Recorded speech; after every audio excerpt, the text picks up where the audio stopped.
Lawrence, अगर Daniel राज वो पढ़ लेता, ये पढ़ लेता, अब पता चला ये आदमी कौन है।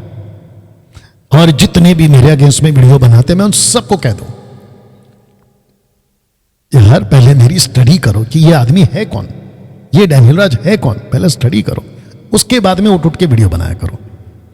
और मैं वैसे आपको सलाह दे चुका हूं कि भाई ये आप लोग मत करो। पहली बात तो अपना प्रीच करो, अपना कुछ दो, अपना वीडियो बनाओ। जिसको सब्सक्राइब करना होगा वो करेगा, नहीं करना होगा नहीं करेगा। मेरे से जलन क्यों? एनीवे, अब दोस्तों इसके ऊपर आता हूं। तो लॉरेंस, अगर आप इस वक्त में मेरे साथ में जुड़े हो, अगर तुम्हारा नाम लॉरेंस है, बैल बुद्धि या मानव बुद्धि, ये पोस्टर मैंने डाला था, बिब्लिकल ट्रूथ सीकर्स, अगर तुम इस वक्त में देख रहे हो तो मैं चाहता हूं कि बात को समझिए। अभी यहां से आपका पोस्टमार्टम शुरू होगा। दोस्तों, इस थंबनेल के साथ इसने मेरी वीडियो बनाई है और इसने लिखा कि मैं आपके लिए पढ़ दे रहा हूं, डैनियल राज की घातक शिक्षा का भांडाफोड़। वाह, अच्छा, हाँ, ये बात तो अलग है कि तुम नहीं कर पाए। इस वीडियो से तुम क्या कर पाए? अभी भी देखो, इसके कितना टाइम पीछे बनाया तुमने, 7 महीना पहले, 8 महीना पहले। अच्छा, मेरे सब्सक्राइबर देखे थे तभी और अभी। फेसबुक और यूट्यूब पर 1,000 वहां, 1,000 यहां, बस 10 से 15, 20 दिन के अंदर। फेसबुक पे तो 5-5 दिन के अंदर 1,000 लोग मेरे साथ जुड़ रहे। मेरा क्या भांडाफोड़ कर दिया तुमने? तो वापस कहता हूं, सोच समझ के टक्कर लिया करो। तो निकला था, पोस्टर देख लो, निकला था बैल बुद्धि मेरा भांडाफोड़ करने, आज इसका भांडाफोड़ होगा। ये मेरा तो नहीं कर पाया, इसका आज होने वाला है। और इसके जितने भी वेल विशर्स हैं, इसके फ्रेंड्स हैं, पास्टर्स हैं, फैमिली मेंबर्स हैं, इसके जो भी इसके सब्सक्राइबर्स हैं, बहुत ध्यान से सुनिए। मुझे कोई खुशी, मुझे किसी प्रकार का आनंद, मुझे किसी प्रकार का उत्साह नहीं मिल रहा है ये सब करने में। इस व्यक्ति को जवाब देने के लिए मैं ये कर रहा हूं। और मैं वापस कह देता हूं सभी को, और जितने अभी देख रहे 530 के आसपास में, मैं आप लोगों को भी बता दूं, मैंने शुरुआत नहीं की है। जैसे सूरज प्रेमानी के टाइम पे भी मैंने शुरुआत नहीं करी थी, किसी के भी टाइम पे। मेरा हिस्ट्री उठा के देख लो, ये सारे के सारे मेरे पीछे पड़ते हैं। यही वजह है कि मैं अभी ये बात रख रहा हूं। मैं इसको बैल बुद्धि क्यों कह रहा हूं, मैं आपको बताता हूं। क्योंकि मैं जब इसको सुन रहा था, और मैं वापस कहता हूं, मेरे को बड़ी तकलीफ हुई इस आदमी को सुनने में। मैंने जैसे तैसे करके बर्दाश्त करके इसको सुना है। मेरी अंदर की जो आत्मा है ना, परमेश्वर का आत्मा जो है ना, वो बिल्कुल इजाजत नहीं दे रही थी। बड़ी तकलीफ के साथ में मैंने इसको सुना है, क्योंकि पवित्र आत्मा सत्य का आत्मा है। पहली बात तो पता है आपको, सत्य का आत्मा, द स्पिरिट ऑफ ट्रूथ, वो ऐसी बकवास की बातों को ना तो खुद सुनता है, ना सपोर्ट करता है, ना मेरे को सुनने दिया। बट क्योंकि भेड़िया घुस गया है ना खेत में, तो उसको तो निकालना है ना। तो बैल बुद्धि मैंने इसको नाम इसलिए दिया है दोस्तों, क्योंकि इसकी कुछ बातें रख रहा हूं। पहले सबसे पहला कहता है कि अब्राहम व्यवस्था को मानता था। मैं जब वीडियो प्ले करूंगा तो आपको पता चलेगा कि ये कहता है कि अब्राहम व्यवस्था को मानता था। दूसरा, यीशु एज अ क्रिस्टोफनी, इनकार्नेशन नहीं, एज अ क्रिस्टोफनी, मेल्किसेदेक नहीं है। वाह, यीशु यहूदी है, आज भी इसका स्टेटमेंट है। कलीसिया को यहूदी कल्चर अपनाना पड़ेगा। सुना होगा इसके मुंह से, यहूदी ब्रैकेट में व्यवस्था। जब मैं इसको सुन रहा था ना, तो उसकी गंध सुनाई दे रही थी मेरे को। ये जूविश वाला कॉन्सेप्ट लेके चल रहा है मासी की दुल्हन कलीसिया में। बताओ, यहूदीवाद, व्यवस्था की गंध सुनाई दे रही थी। माफ करना, या और आपको भी देगी। आप जब आप इसको सुनोगे ना, तो आपको भी देगी। तो दोस्तों सुनिए इस वीडियो को, ये क्या कर रहा है, आइए सुनते हैं। शलोम एवरीवन, आप सबका फिर से वेलकम है biblical truth seekers Hindi YouTube channel. आज फिर मैं बात करूंगा डेनियल राज के ऊपर, खास तौर पर इनकी एक शिक्षा है और वो शिक्षा है 10वें अंश के ऊपर। 10वें अंश के ऊपर जब भी ये बात करते हैं और उनके वीडियोस जो है वो एक से ज्यादा है, जहां पर ये 10वें अंश के विरोध में बहुत सारी बातें करते हैं, बहुत से रेफरेंस को यूज करते हैं। और अभी हाल में ही 23 तारीख को एक सेमिनार में बोलते हुए इन्होंने एक दफा फिर से 10वें अंश की खिलाफत करी है। वहां पर एक शख्स ने प्रश्न किया था, एक सवाल किया था मल्कीसेदेक से जुड़ा हुआ और 10वें अंश से जुड़ा हुआ। आप इस क्लिप को देखिए भाई। तो मेरा प्रश्न है दशमांश के विषय में। बहुत जगह में मैं जाता हूं तो दशमांश के विषय में सिखाया जाता है और मल्कीसेदेक के विषय में बोलते हैं कि मल्कीसेदेक का जिक्र नया नियम में है तो वो यीशु मसीह है। तो मेरा प्रश्न है कि लेखक नया नियम में इब्रानी के पुस्तक में क्यों मल्कीसेदेक का जिक्र किया है? आपका प्रश्न दशमांश है या मल्कीसेदेक है? अब आप यहाँ पर देखिए कि ये जो मासूम सा भाई है ये सवाल कर रहा है मल्कीसेदेक को लेकर के। तो यहाँ पर ओके लॉरेंस, आपके कान खराब हो गए हैं क्या? आपका बुद्धि बैल बुद्धि हो गया, इसलिए मैंने लिखा बैल बुद्धि। आपने नहीं सुना अभी? और जितने लोग जुड़े हैं 540 के आसपास, आप लोगों ने नहीं सुना कि इसका पहला क्वेश्चन क्या था? दशमांश के ऊपर, बिल्कुल साफ का इस मासूम ने। और ये इसी मासूम को बाद में क्या बोलता है आपको वो भी सुना होगा। तो लॉरेंस, इसका क्वेश्चन था दशमांश पे। बात करते करते ये मल्कीसेदेक के पास पहुंचा। तो एक बिन बैल बुद्धि वाला आदमी अगर वहां बैठा होगा जैसे मैं बैठा, तो मैं तो पूछूंगा ना कि आपका क्वेश्चन ताइथ पे है, यानी कि दशमांश पे है, या मल्कीसेदेक पे है। इसको मैंने पूछ लिया, आपको तकलीफ क्यों हो गई? इसको इश्यू क्यों बना रहे हो? इसमें कोई लॉजिक है लॉरेंस? अगर मैंने पूछा है ताइथ या मल्कीसेदेक तो दिक्कत क्या है आपको? रहने दो ना, इसको उठाकर तो मेरा भांडा फोड़ करोगे, इसमें लॉजिक क्या है? अब आपको सुनाते कि ये बंदा और आगे क्या बोलेगा। कौन? अगर इसका नाम लॉरेंस है। डेनियल राज जी हैं, वो बोल रहे हैं कि आपका सवाल क्या है। असल में वो समझ रहे हैं कि इसका सवाल है क्या। इसका सवाल था कि मल्कीसेदेक की रीति हमें दिखाई पड़ती है इब्रानियों की पत्री में। इसका सवाल ये नहीं था, इसका सवाल था दशमांश। बैल बुद्धि आई बात समझ में? ये नाम क्यों दिया? सुनो उसको। और मल्कीसेदेक को अब्राहम ने, हम देखते हैं कि 10वां अंश दिया था। तो जाहिर सी बात है कि मसीह जब मल्कीसेदेक की रीति पर है, मतलब कि वो उस रीति पर है जिस प्रकार से मल्कीसेदेक की रीति थी, तो लाजमी सी बात है कि 10वां अंश तो उसमें आ गई है। हालांकि पास्टर साहब ने बड़ी चालाकी के साथ में इस बात को डाइवर्ट कर दिया और उन्होंने फॉल्स फैक्ट्स जो रिप्रेजेंट किए हैं उसके विषय में मैं आप लोगों को बताऊंगा। मैंने कुछ डाइवर्ट नहीं किया है और ना ही मैंने कोई ट्विस्ट किया है। मैंने ताइथ का भी डंकी की चोट पे जवाब दिया है और मल्कीसेदेक का भी कॉन्सेप्ट क्लियर किया डंकी की चोट पे इसी वीडियो में। आपको कहां लगा कि मैंने डाइवर्ट कर दिया? बैल बुद्धि, अब पता चला कि इसको मैंने क्यों नाम दिया बैल बुद्धि। सुनिए क्या बोलता है। इस प्रकार से उन्होंने उस वक्त ऑडियंस को बेवकूफ बनाया। ओहो, ऑडियंस को बेवकूफ बनाया। अच्छा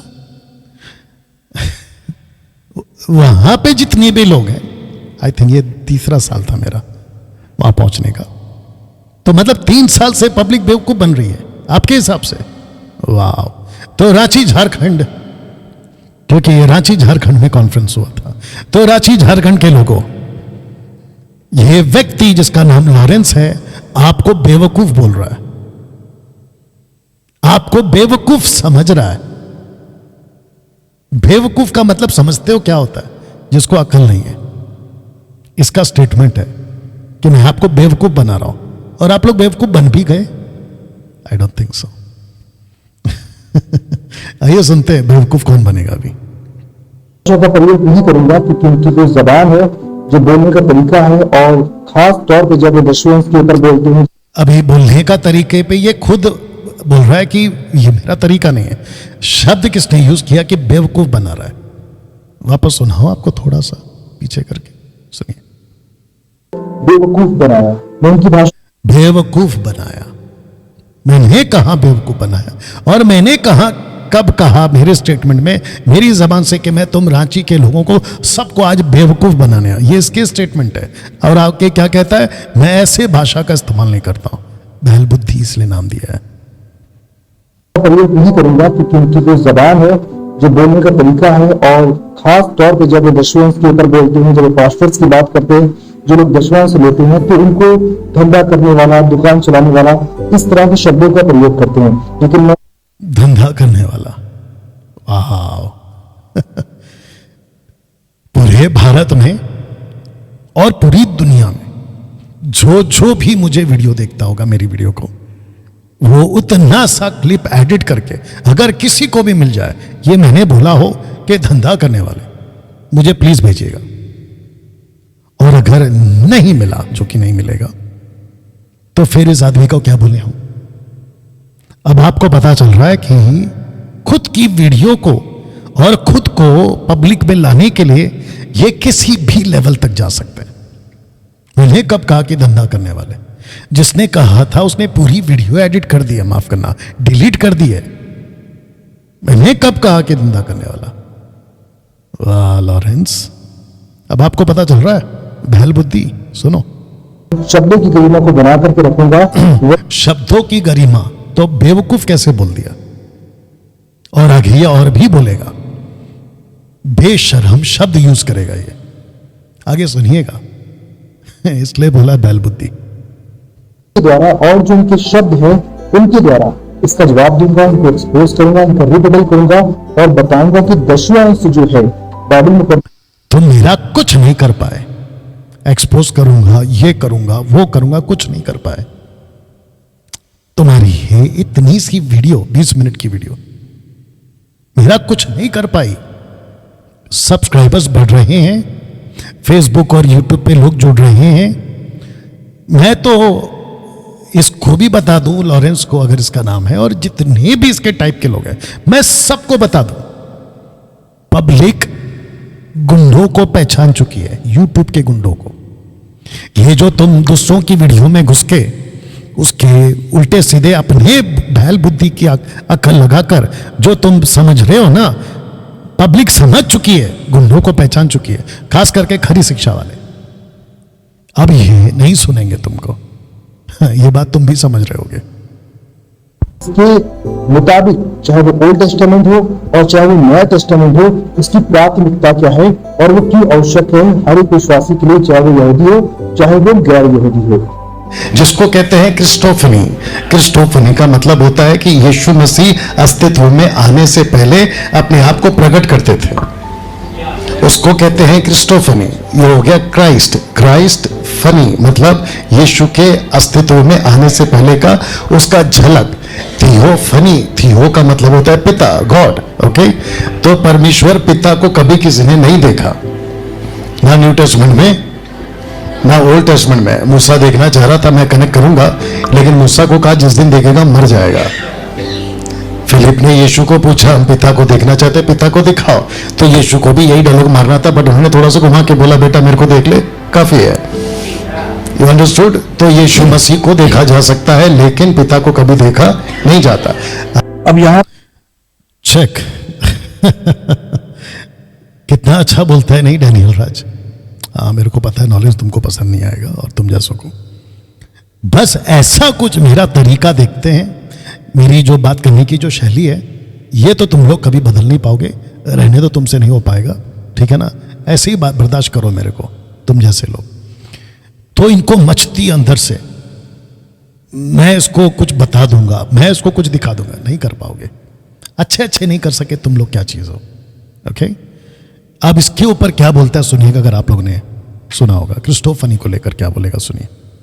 ये जो इनका शब्द है, इनके जो वर्ड्स हैं, उनको आप मार्क कर लीजिए। यहाँ पर क्रिस्टोफनी की ये बात कर रहे हैं, यहाँ पर ये बात कर रहे हैं यीशु के दैहिक अवतारण की, मतलब कि यीशु मसीह मलकीसिदक बन करके या मलकीसिदक की फॉर्म में, या मलकीसिदक जो था वो यीशु मसीह था, वो अब्राहम के पास में आया और अब्राहम ने उसको 10वां अंश दिया।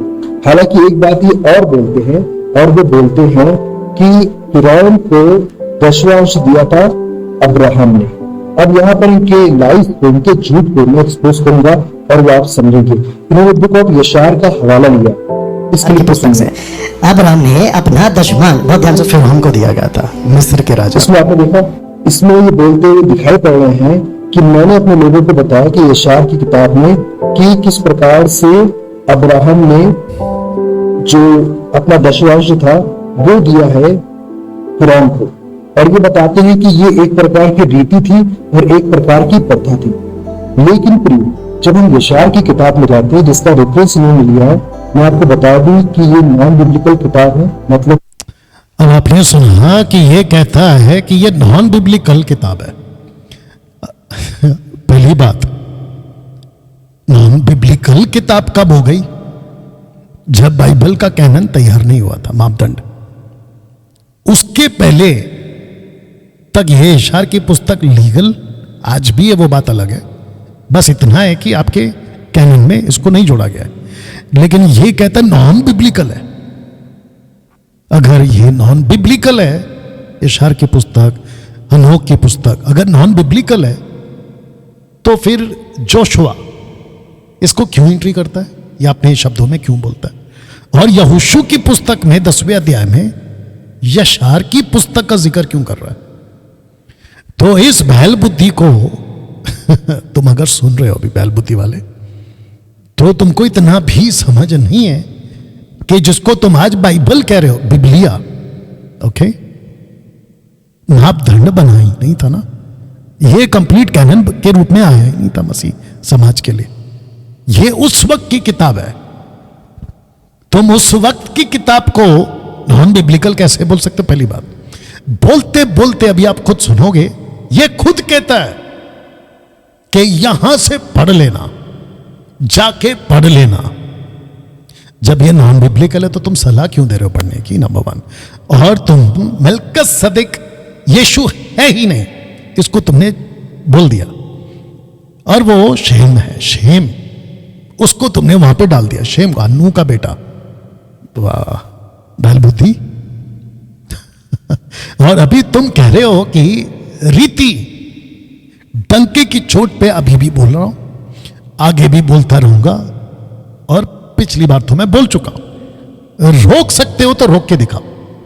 तुम्हारे मुंह पे बोल रहा हूं लॉरेंस, या तुम जैसे लोगों के मुंह पे बोल रहा हूं। हिस्ट्री जाके पढ़ो बैल बुद्धि, तो पता चलेगा। तो जितने दर्शक हैं, मैं उन सबको कहना चाहता हूं, आप लोगों को समझना होगा कि जब तक बाइबल कंप्लीट कैनन जिसको कहते हैं मापदंड, वो नहीं आया था, उसके पहले यहूदी, बहुत सारे इजरायली जो घटनाओं को लिखते थे, उनमें से कुछ किताबों में से ये किताब है जिसका नाम है यशार की पुस्तक, हिंदी में, इंग्लिश में जशैर। मैंने वहां से तब भी बोला था, अब भी बोलूंगा, आगे भी बोलता रहूंगा। रोक सकते तो रोको। आइए सुनते क्या बोल रहा है। बाइबल मुकद्दस की जो 66 किताबें हैं उनमें से एक किताब नहीं है। दूसरी बात यह है कि जब हम इस किताब को पढ़ते हैं, इसके 16 अध्याय में जब हम आते हैं, तो वहां पर हमें देखने को क्या मिलता है? अदोनाइज़ेदेक जो है उसने आशीष दी अब्राहम को। इस 16 चैप्टर में यशार का, अब जा करके इसको आराम से पढ़ सकते हो। मैंने क्या कहा था आपसे? ये बोलेगा, जाके पढ़ो। तो बैल बुद्धि, पहला ये तय करो आपके हिसाब से कि जब ये बाइबल का हिस्सा है ही नहीं, तो क्यों कह रहे हो कि जाके पढ़ो? अब आपको पता चला मैंने इसको क्यों कहा, ये बैल बुद्धि है। बैल बुद्धि का कॉन्सेप्ट आपको पता है क्या है? बैल बुद्धि के लोग वो होते हैं जिनको बात करना नहीं आता, ना सर है ना पैर है बातों का, कभी कुछ तो कभी कुछ, भटकू टाइप लोग हैं ये लोग, भटकू। क्या कमाल करते हो। और ताज्जुब है कि इस जैसे को जिसका नाम है बिब्लिकल ट्रूथ सीकर्स, सब्सक्राइबर्स पे अफसोस है मेरे को। आप लोग इसको सुनते हो, जो कभी कुछ अभी तो और आएगा, मैं जानता हूं कि टाइम भी होगा, लेकिन सुनो और जितने अभी देख रहे खूब शेयर करिए, इनवाइट करिए, और खास करके इसके लोगों को इनवाइट करिए। उत्तर प्रदेश कानपुर से अगर तुम हो तो वहां के जितने भी तुम्हारे वेल विशर्स हैं उनको इनवाइट करवाओ। और मैं उनको भी कहना चाहता हूं, यार उसको जरा समझाओ। अच्छा, अदोनाई ज़ेदेक प्रोटेस्टेंट बाइबल जो कि 15th सेंचुरी में आई, ये शार की पुस्तक जोशुआ के टाइम पे, उसके टाइम पे इसने अदोनाई ज़ेदेक, अदोनाई ऑफ कोर्स लॉर्ड यहोवा उसको बोलते हैं, परमेश्वर का याजक ये भी बोल सकते हैं। तो इसमें गलत क्या है? आइए सुनते हैं। मैं आपको रेफरेंस दे रहा हूं, इन्होंने कैसे अपने लोगों को रेफरेंस दिया था उसके विषय में मुझे नहीं पता है। और असल में ये था कौन? असल में ये था शेम जो कि नोहा का पुत्र था। अब ये वैली ऑफ मिलेक में मिले थे, एक स्थान है जो कि मिलेक कहलाता है। तो ये मलिक सिदक वहां पर उसको बोला गया। अब आपको पता है मिलेक की वैली ये शार के हिसाब से है, लेकिन जिसको हम प्रोटेस्टेंट बाइबल कहते हैं उसमें लिखा है the valley of Siddim, the valley of Siddim. ये उसकी बात कर रहा है प्रोटेस्टेंट बाइबल। तो इसमें क्या गलत है? तुम इसको कहते हो कि मैं एक्सपोज कर रहा हूं, तुम इसको कहते हो कि मैं भांडाफोड़ कर रहा हूं। तुम्हारा भांडाफोड़ है किधर? इधर जिस किताब को मैंने रखा है उसी को तुम भी रख रहे हो। तो मेरा भांडाफोड़ कहां हो रहा है यहां पे? मैं जो कह रहा हूं उसी को भी तुम कह रहे हो, और जो प्रोटेस्टेंट बाइबल है उसको भी मैं कह रहा हूं। आपको मैं और एक बता देता हूं, ये कहता है कि इसने कौन सा रेफरेंस रखा मुझे नहीं मालूम। तो जब तुमको नहीं मालूम है तो गूगल कर लेना था ना। तुम तो हवाला देते हो ना गूगल का, विकिपीडिया गूगल का हवाला देते हो, तो देख लेना था। तुमको जस्ट टाइप करना था the book of Jasher chapter 15 verse 8 and 9, 8, 9, 10 ऐसा टाइप कर देना था तो तुमको मिल जाता। और ऊपर से तुमने क्या कहा कि मैं डाल दूंगा डिस्क्रिप्शन बॉक्स में। कहां डाला है? मेरे को तो नहीं देखा। मैं आपको बताता हूं, वो मेल्किसेदेक के पहले अब्राहम ने ताइत दिया किसको था? जिसको ये समझ नहीं पा रहा है, मैं आपको बता देता हूं कि वो ताइत कहां दिया था। सबसे पहले पोस्टर देख लीजिएगा। अब्राहम मिस्र में, the book of Jasher chapter 15 verse 9 and 10। मैं इसको पढ़वाऊंगा, आपके बीच में रखूंगा। दशवान देता है फिरौन को। आइए पढ़ते हैं वचन 9। याद रखिए ये शार की पुस्तक है और ये लीगल है तब भी और लीगल है अब भी, क्योंकि इशार की पुस्तक में ऐसा कुछ भी गलत नहीं है। जिसको नहीं लेना वो नहीं ले, इसलिए पौलुस कहता है जो अच्छी है उसको ले लो, जो नहीं है अच्छी उसको छोड़ दो। जब तक आपका कंप्लीट कैनन नहीं बना तब तक तो ये था ना। फिर मैं कहां की बात कर रहा हूं? यही की तो बात कर रहा हूं। जोसेफस एक पुस्तक अभी भी बड़े बड़े स्कॉलर्स पढ़ते हैं उसको, वो आपके बाइबल में नहीं है। तो इसका मतलब क्या हुआ कि जो बाइबल में नहीं है, हिस्ट्री की किताबें, वो सब गलत है। तो तुम्हारा जिसको तुम सुनते हो डॉक्टर शिबू थॉमस, क्योंकि तुम्हारी बातों में उसकी भू आती है। जो लैंग्वेज वो यूज किया था ना मेरे टाइम पे, वही लैंग्वेज तुमने यूज किया लॉरेंस, अगर तुम सुन रहे हो। तो वो जितनी भी हिस्ट्री की किताबें फिर वो भी नॉन बिब्लिकल हो गया। उसको क्यों पढ़ते फिर तुम्हारे चेले, माफ करना तुम्हारा गुरु? याद है कि नहीं, उसका भी पोस्टमार्टम किया था मैंने। आइए पहले इसको पढ़ते हैं। लिखा है कि अब्राहम और उसके सब लोग मिन्नीम नाले से उठकर मिस्र में आए और नगर के फाटकों में प्रवेश ही कर रहे थे कि पैरों ने उनके पास खड़े होकर कहा, तुम्हारे पास जो कुछ है उसमें से राजा को दशमांश दो। ये कौन सी घटना है पता है लॉरेंस? बैल बुद्धि माफ करना, निम्रोद के पास से, अकॉर्डिंग टू जशेर की पुस्तक के हिसाब से और अनोख की पुस्तक के हिसाब से, जब निम्रोद के पास से ये चला गया था ना, और जब अकाल पड़ा कनान में, मिस्र पहुंचा, जिसको प्रोटेस्टेंट बाइबल भी बोलती है। आफ्टर 15th सेंचुरी में प्रोटेस्टेंट बाइबल बोल रहा हूं, उसमें जिक्र है ये जब वहां पहुंचा, ये तब की बात है कहता है तुम नगर में प्रवेश करोगे तो तुमको दशमांश देना पड़ेगा। अब्राहम और उसके साथियों ने वैसा ही किया। इसका मतलब उसने दशमांश दिया। राजा के कर्मचारी अब्राहम के पास आकर कहने लगे, इस संदूक में, क्योंकि संदूक के अंदर सारा थी, according to the book of Jasher, उसके अंदर छुपा के रखा था क्योंकि वो खूबसूरत थी। तेरा क्या है जो हमने नहीं देखा? अब संदूक खोलो और जो कुछ उसमें है उसका दशमांश राजा को दो। तो मिल्किसदक के पहले यह रहा आपका प्रूफ, क्योंकि आपने अभी रखा ना यशार की पुस्तक का हवाला, ये लो मैंने दे दिया तुमको। तुमको तो नहीं मिला ना, ये देख लीजिए मैंने दे दिया आपको। अब बोलिए मिल्किसदक, मिल्क का मतलब होता है किंग, राजा, किंग, और जदक का मतलब होता है righteous, type of Christ. Jesus था ये, यीशु था ये। मैं आपको पहला प्रूफ करता हूं, फिर उसके बाद में इसकी बैल बुद्धि की बकवास सुनाता हूं। इब्रानियों की किताब, उसका 6वां अध्याय वचन 20 जी, लास्ट वर्स चैप्टर 6 का आखिरी वाला, फिर शुरू होता है 7 का 1, जहां यीशु मिल्किसदक की रीति पर सदा काल का महायाजक बनकर हमारे लिए अगुवे की रीति में प्रवेश हुआ है। और तुम क्या कहते हो? क्रिस्टोफनी, बैल बुद्धि। तो उसका मतलब है पौलुस भी गलत है, अगर इसका लेखक पौलुस है तो, जो कि मैं मानता हूं कि किसकी लिखाई से पता चलता है कि यह पौलुस है। अगर यह पौलुस है और अगर पौलुस इसको कह रहा है कि यह यीशु है, तो तुम पौलुस से भी बड़े हो गए, बैल बुद्धि। अब इसके फॉलोवर्स को मैं पूछूंगा, और इसको जो भी सुनते हैं, इसके जो भी लोकल लोग हैं, इनको सुनते हैं, मैं उनको भी पूछूंगा, इसको रखा है तुमने अपना टीचर, प्रीचर, ऐसे आदमी को जो यीशु को, जिसको बाइबल सपोर्ट करती है, भजन संहिता तक सपोर्ट करती है, तुम उसको सीधे के सीधे डिनाई कर रहे हो कि यह मिल्किसदक यीशु है ही नहीं, क्रिस्टोफनी है ही नहीं। क्रिस्टोफनी का मतलब होता है अस्तित्व में, क्राइस्ट अस्तित्व में आने से पहले, बिफोर हिज इनकारनेशन। कम से कम अपने गुरु को, शिबू थॉमस को कॉल करके तो पूछ लेते। आइए आगे पढ़ते, वचन 7 का 1 में, यह मिल्किसदक शालेम का राजा, शालेम का राजा, परम प्रधान परमेश्वर का याजक, सर्वदा याजक बना रहता है। जब अब्राहम इनफैक्ट आएगा, राजाओं को मार कर लौट जाता था, तो उसी ने उसे भेंट करके उसे आशीष दी।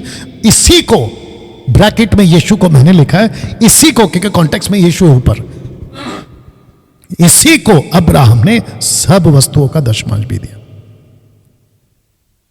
ये यहां पे प्रूफ हो गया।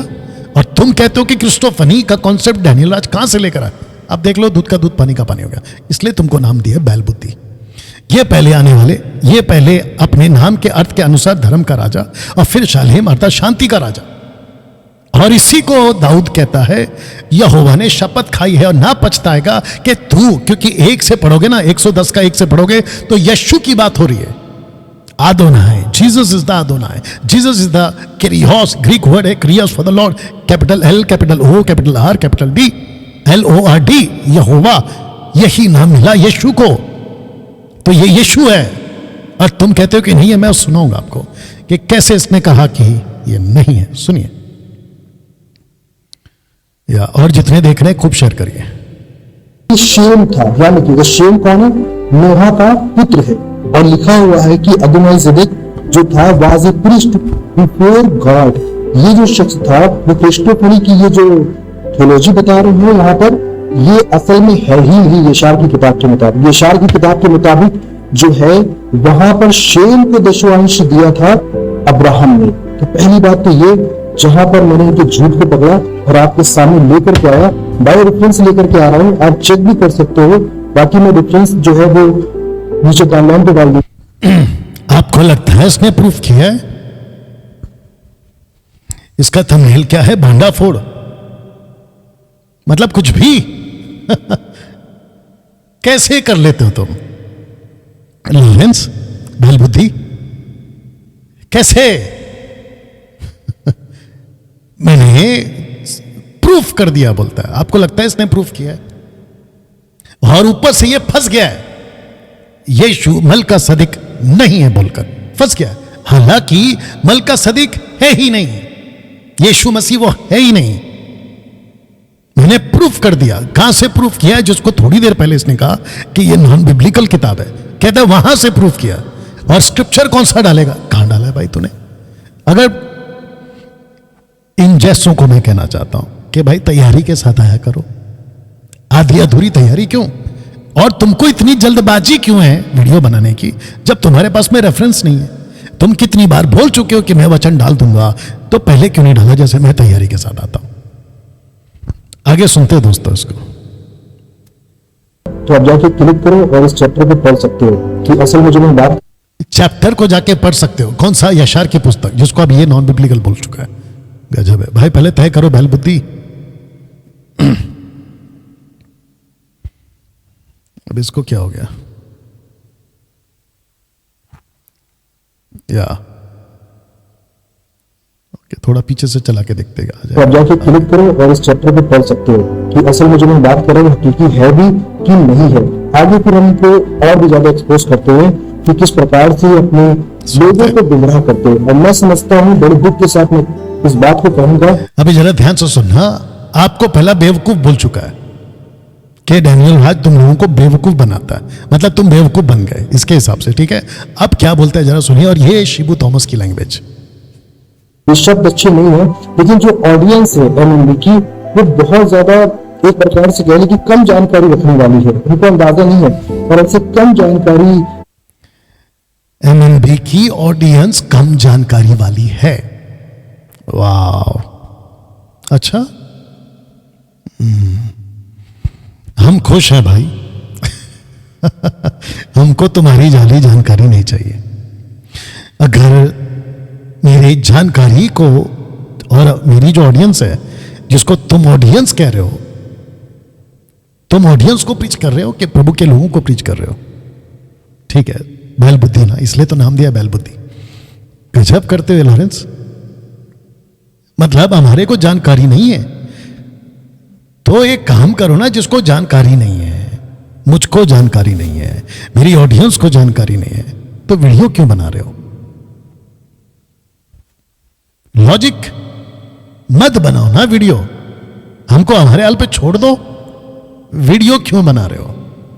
और अगर तुमको लगता है कि हम जानकार वाले लोग नहीं है, तो तुम्हारी वीडियो से हमको क्या जानकारी मिल जाएगी? और भैया तुम्हारी जानकारी तो हमको नहीं चाहिए। ऐसी बैल बुद्धि वाली तो हमको नहीं चाहिए।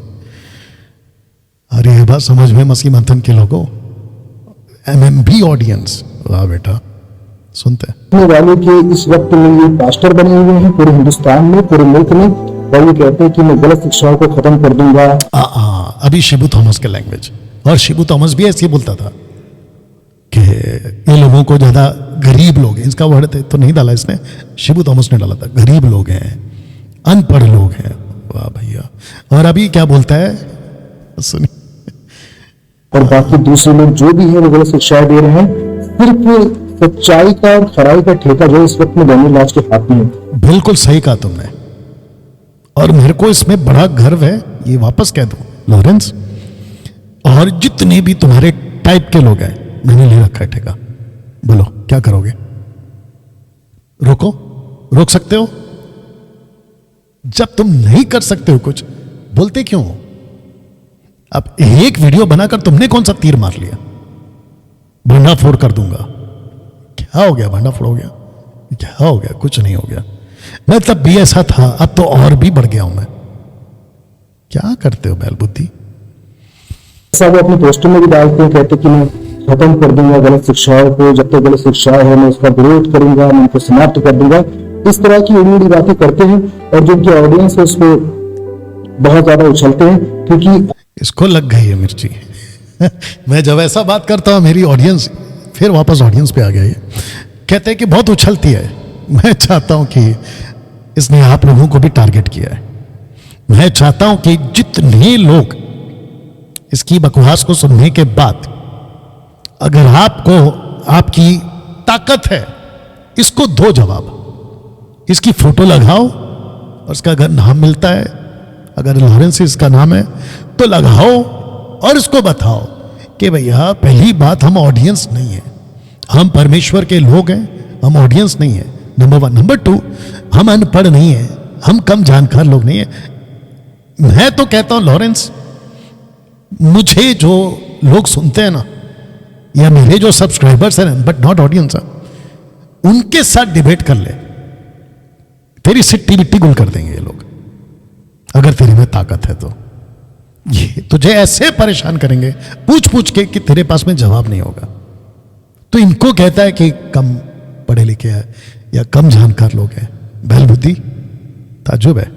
सुनिए, तक एक सटीक जवाब जो है उनको नहीं मिला, लेकिन इस वीडियो के माध्यम से मैं सटीक जवाब दूंगा। आपको लगता है इसने इस वीडियो के माध्यम से सटीक जवाब दिया है? अभी तक ये एक मुद्दा क्लियर नहीं कर पाया, अभी तक एक मुद्दा नहीं क्लियर कर पाया। और जिस मलका सदी को लेकर है उसी को डिनाई कर दिया कि मलका सदी ही नहीं है, वो तो नूह का बेटा शेम है। बताओ। और मैं व्यक्तिगत तौर पे किसी के ऊपर नहीं जाऊंगा, क्योंकि यहाँ पर विषय जो है तू व्यक्तिगत तौर पे जा चुका है, बुद्धि बैल बैल बुद्धि, बुद्धि बैल बैल बुद्धि, जो भी है तू व्यक्तिगत जा चुका है।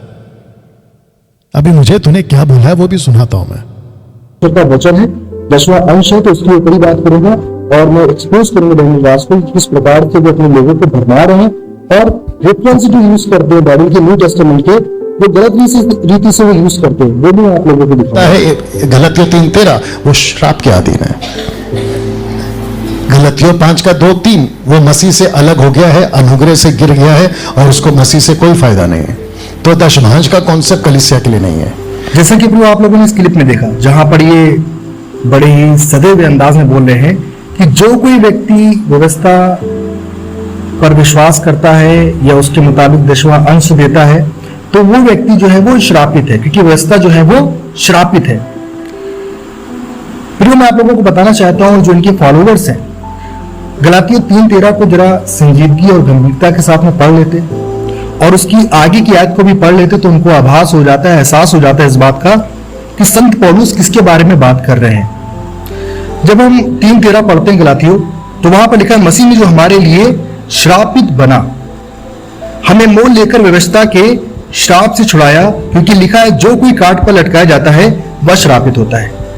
ये तोरा की वर्ष है कि व्यवस्था के श्राप, इसने खुद लिखा है, व्यवस्था के श्राप, नीचे लिखा इंग्लिश में कर्स ऑफ द लॉ। अब ये खुद क्या बोलेगा बैल बुद्धि, आप लोग सुन लीजिए। जो कोई व्यक्ति काट पर लटकाया जाता है वह श्रापित होता है या ठहराया गया है। और यहां पर क्या लिखा है कि हमें मोल लेकर व्यवस्था के श्राप से छुड़ाया, व्यवस्था से नहीं छुड़ाया, ध्यान रखिएगा आप, व्यवस्था के श्राप से छुड़ाया, जो कर्स है उससे छुड़ाया। और व्यवस्था में सिर्फ कर्स नहीं है। रुक जा भाई, रुक जा। किससे छुड़ाया? श्राप से छुड़ाया। लेकिन वो श्राप किसका है? आपने खुद देखा, दोनों ट्रांसलेशन खुद रखे हो तुम बैल बुद्धि। व्यवस्था के श्राप, व्यवस्था के श्राप, तो श्राप किसका है? व्यवस्था का है। बैल बुद्धि, इतनी तो अक्ल होनी चाहिए ना। और मैं वापस कह दूं, अफसोस है कि तुम्हारे लोग तुमको कैसे सुनते हैं। कम से कम भांडाफोड़ की बात की ना, अभी हो रहा है तुम्हारा भांडाफोड़। कम से कम इस वीडियो को देखने के बाद, जब ये अपलोड होगा यूट्यूब पे खास करके, तो मैं चाहता हूं कि जितने भी लोग तुमको सब्सक्राइब करके बैठे हैं, वो 1 मिनट के लिए तो पक्का सोचेंगे कि यार किसको मैंने सब्सक्राइब कर लिया।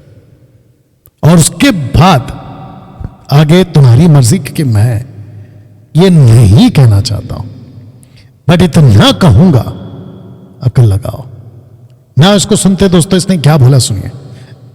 व्यवस्था के श्राप, ठीक है। अब ये क्या कहता सुनो। व्यवस्था में आशीष भी पाई जाती है।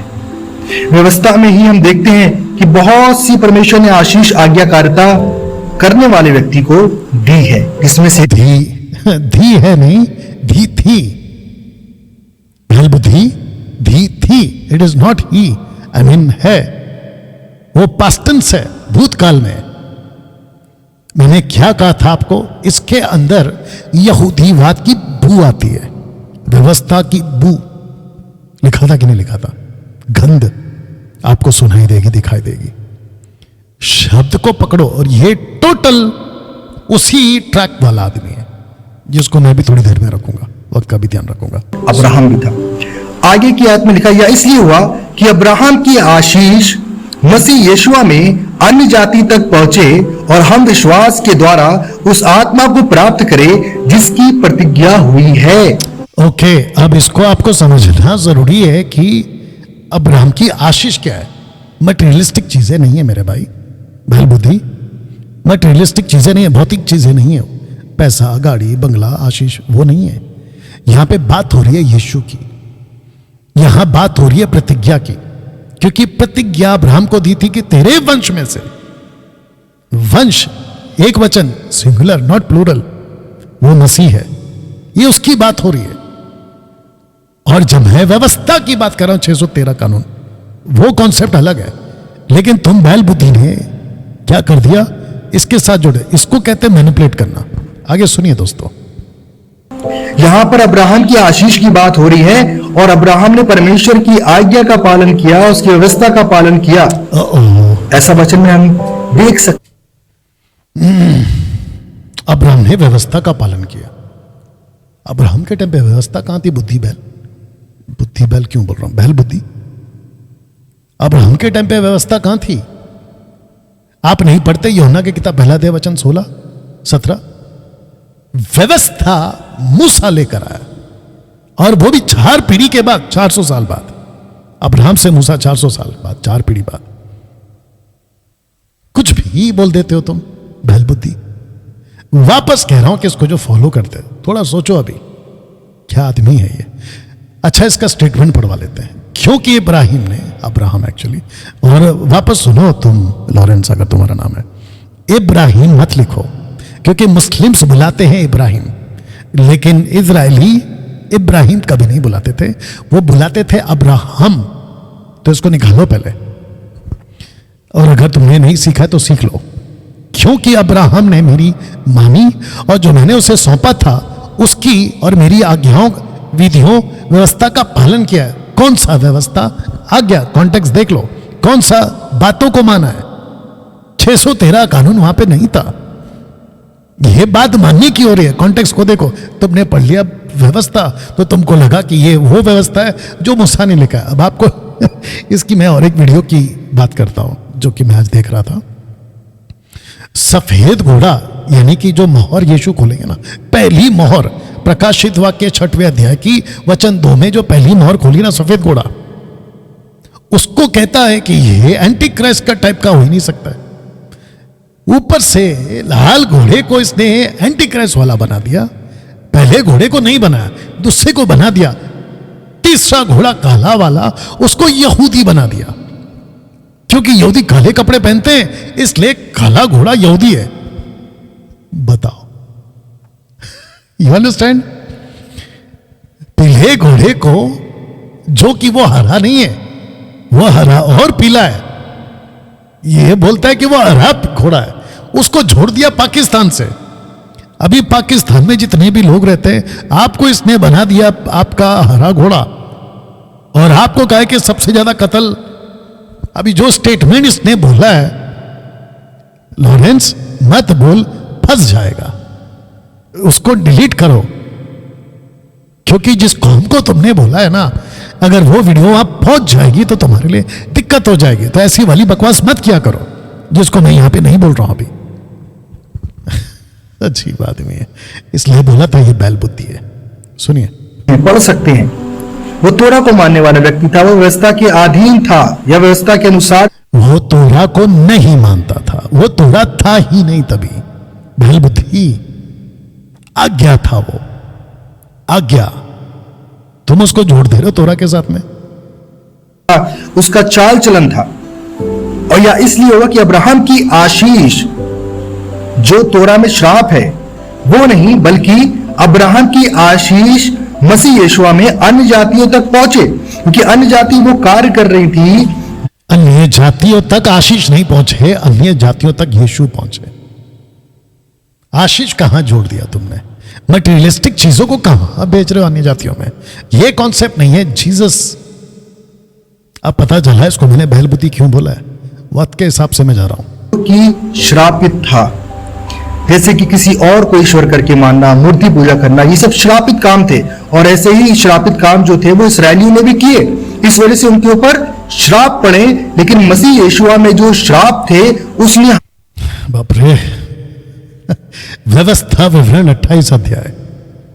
लॉरेंस तुम खुद पढ़ो और जितने पब्लिक दिख रहे वो भी पढ़ो। जो परमेश्वर ने ऐसा करोगे तो आशीष आएगी, उसी को कहा है अगर नहीं करोगे तो श्राप आएगा। ये आपको कहां लेके जा रहा है बैल बुद्धि। मैं चाहता हूं व्यवस्था विवरण 28 पढ़ लेना जाके, सुनिए। को उससे छुड़ा लिया है ताकि हम अब्राहम की आशीष का हिस्सा बन सके।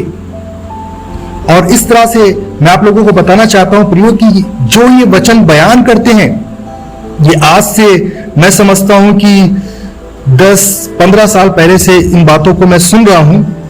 जो थियोलॉजी का जिक्र जो है वो डैनियल राज जी कर रहे हैं, ये बहुत ही ओल्ड थियोलॉजी है और ये फर्स्ट सेंचुरी की नहीं है। पहली सदी में ऐसा नहीं था जिस प्रकार से डैनियल राज जी बोल रहे हैं। आगे की क्लिप में इनको किस चीज की बात कर रहा है, ये बीच में कहां से आ गया ये सब, और अभी जो नीचे गिरे थे ये कहां डाल दिया तुमने। अब आपको पता चला मैंने उसको बैल बुद्धि नाम क्यों दिया। मैंने कल तक क्वेश्चन मार्क डाला था, मैं वेट कर रहा था आपको दिखाने के लिए। अब देख लो ये कहां कहां जा रहा है, इसको क्यों डाल दिया बीच में।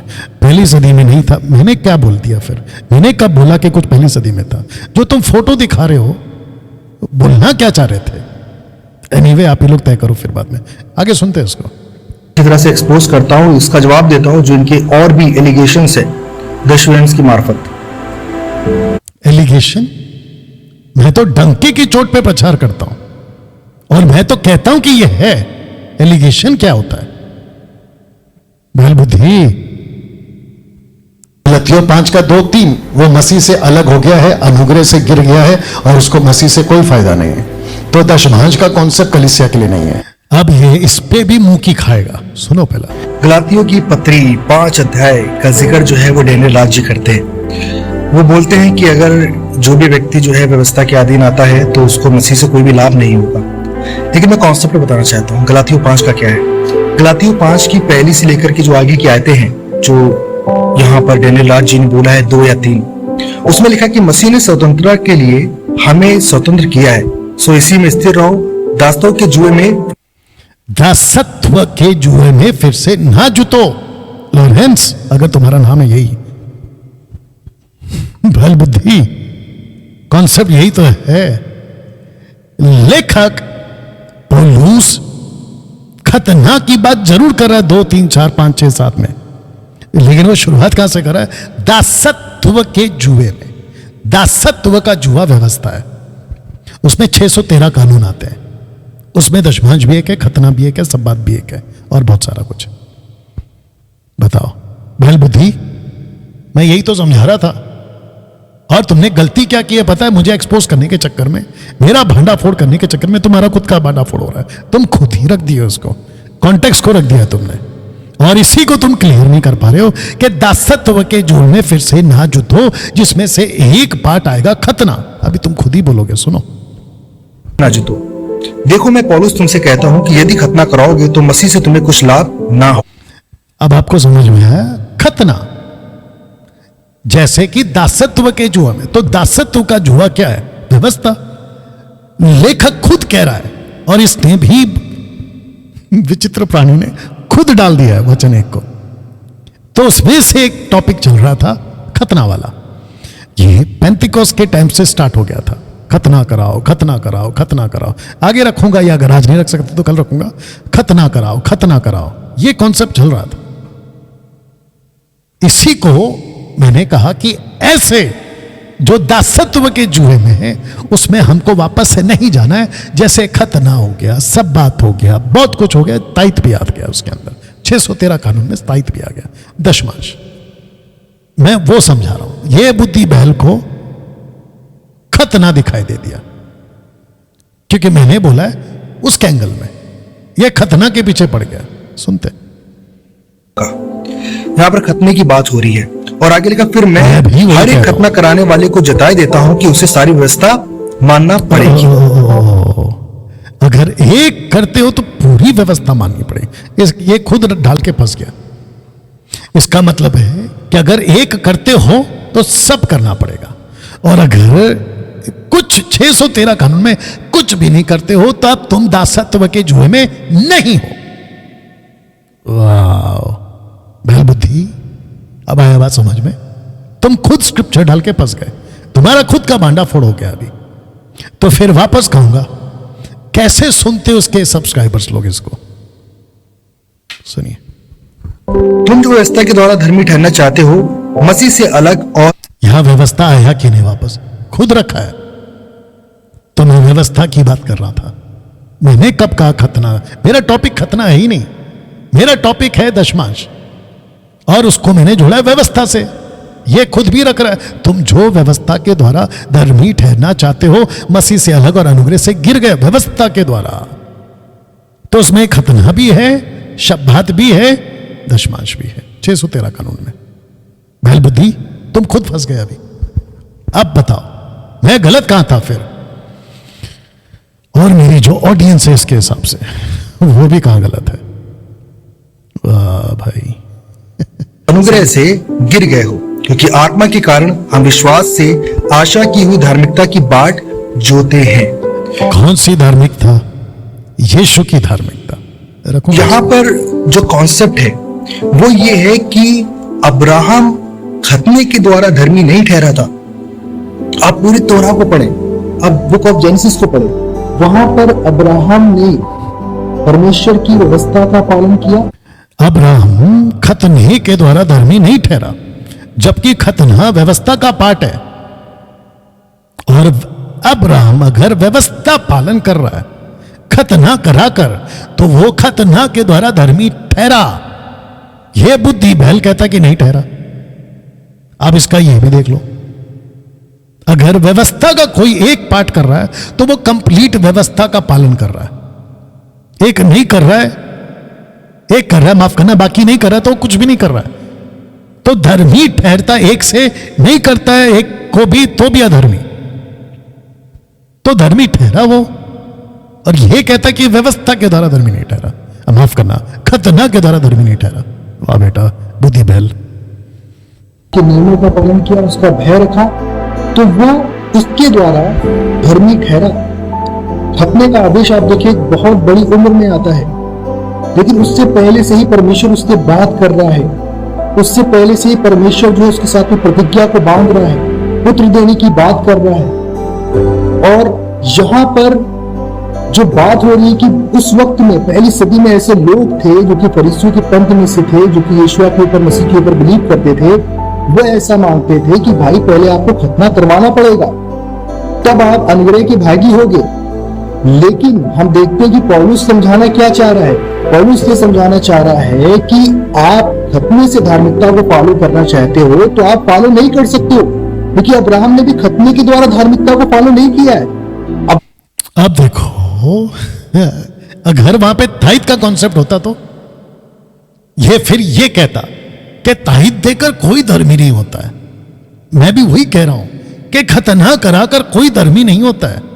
आई मीन व्यवस्था को कंप्लीट पालन कर लिया, तो एक खतना कराकर ये नहीं होता है। जैसे तुम खतना कर रहे हो ना, वैसे ही मैं ताइद कर रहा हूं। बैल बुद्धि, मैं वही कर रहा हूं। तुम खतना कर रहे हो, मैं ताइद का बात कर रहा हूं। जैसे ताइद, माफ करना, जैसे खतना तुम्हारे लिए व्यवस्था कंप्लीट नहीं है, वैसे ताइद को देना भी कंप्लीट नहीं है। ये इतनी सिंपल सी बात तुम्हारे दिमाग में कहां से जाएगी? बैल बुद्धि कहां से जाएगी? और तुम हमारी ऑडियंस को कहते कि कमजोर है। अब बताओ कि कमजोर कौन है? जैसे तुम खतना कर रहे हो, मैं वैसे दशमांश कर रहा हूं। बताओ, सुनते हैं। हमने परमेश्वर की आत्मा के भय के द्वारा उसकी आज्ञाओं का पालन किया है, वो उसके खौफ में चला है, वो उसके भय में चला है। तो यहाँ पर पौलुस उन लोगों को काउंटर कर रहा है जो कि कह रहे हैं कि आप खतना जब तक नहीं कराओगे तब तक आप मजाक के हिस्सा नहीं हो, जब तक आप परमेश्वर का हिस्सा नहीं हो। लेकिन हम देखते कि अब्राहम शुरू से परमेश्वर के साथ में जब वो जुड़ा है, तब से उसने परमेश्वर का भय रखा। उसने खतने के ऊपर विश्वास नहीं किया। उसने खतने के द्वारा अपने आप को धर्मी नहीं ठहराया, बल्कि जो मैं भी वही कह रहा हूं। तो लॉरेंस, अगर अभी तुम देख रहे हो तो इसके ऊपर वीडियो बनाना, तुम्हारे हिसाब से बना लेना, ठीक है ना? मेरे पास नहीं आना, नहीं तो उसका जवाब मिलेगा। अपने हिसाब से वीडियो बनाओ और कहो ना बिल्कुल डट के, जैसे मैं कहता हूं, खतना के द्वारा, दशमांश के द्वारा, 613 कानून व्यवस्था के द्वारा लोग धर्मी नहीं ठहरते। ऐसे बनाओ ना वीडियो जैसे मैं बनाता हूं। और मैं भी वही कह रहा हूं लॉरेंस, बैल बुद्धि, इसके द्वारा व्यवस्था कंप्लीट नहीं होती है। मैं भी तो वही कह रहा हूं। तुमको क्या हो गया लॉरेंस? कुछ भी बोलते रहते हो। और जो इसके लोग हैं, प्लीज इसको कॉल करके बताओ कि लॉरेंस तू क्या बकवास कर रहा था वीडियो में। आइए सुनते हैं। दिल भी संकल्प था परमेश्वर के साथ में, उसके अनुसार वो धर्मी ठहरा। और खतने की हम विधि को देखते हैं, वो एक काफी लंबे अरसे के बाद में उनके जीवन काल में दिखाई पड़ती है, ना कि शुरुआती दौर में दिखाई पड़ती है। लेकिन यहाँ पर एक तरह के ऐसे लोग थे जो ये कह रहे थे कि आपको खतना करवाना पड़ेगा, अगर तो आपने खतना नहीं करवाया। जैसे कह रहे थे एक वक्त में पौलुस पतरस के टाइम पे कि खतना करवाना पड़ेगा, वैसे ही दशमांश देना पड़ेगा आज कह रहे हैं। मैं गलत किधर हूं लॉरेंस? जैसे तभी खतना का टीचिंग गलत था, जो तुम अभी खुद कह रहे हो, मैं भी उसी को ही कह रहा था, बट तुमको नहीं समझ में, बैल बुद्धि। ऐसे ही दशमांश की टीचिंग आज कलीसिया में जबरदस्ती थोपी जा रही है, जो कि व्यवस्था का 613 में से एक कानून है। बताओ। तो आप परमेश्वर को नहीं पा सकते हैं, लेकिन पौलुस कह रहा है कि परमेश्वर आपके साथ में है, आपके अंदर खौफ होना चाहिए, क्योंकि अब्राहम ने भी परमेश्वर का भय रखा। यहां पर वो ये बताना चाह रहे हैं। और वो कहता है कि अगर तुम खतना करवाते हो तो फिर मसीह से, अनुग्रह से तुम गिर गए हो, क्योंकि अब पता चला इसके मुंह से निकल गया, अगर अनुग्रह से गिर गए हो तो वजह है खतना। व्यवस्था का एक पार्ट इसके मुंह से निकल गया, ये कबूल कर गया कि पक्का गिरोगे। वैसे ही लॉरेंस और जितने देख रहे हैं, व्यवस्था के हिसाब से 613 कानून में दशमांश आता है, अगर उसको किया तो भी गिर गए। यही तो मैं भी बोल रहा था ना लॉरेंस। तो तुमने मेरे को एक्सपोज किधर किया, बल्कि मेरे स्टेटमेंट को तुमने और ताकत दे दिया, मेरे प्रीचिंग को तुमने और क्लियर कर दिया। इसलिए बोला था बैल बुद्धि, मुंह की खाओगे तुम और तुम्हारे जैसे लोग। मसीह जनता, आप बताओ। एक बाहर कहावत चलती है, मत पड़ो चक्कर में, कोई नहीं है टक्कर में। नहीं समझा? वापस बोलूं लॉरेंस, मत पड़ो मेरे चक्कर में, कोई नहीं है टक्कर में। मैं नहीं आया था ना यार तेरे पास, तेरी वीडियो को लेकर नहीं आया था ना, और ना ही किसी के भी वीडियो को लेकर मैं बात करता हूं। मैं अपना प्रचार करता हूं, करने दो।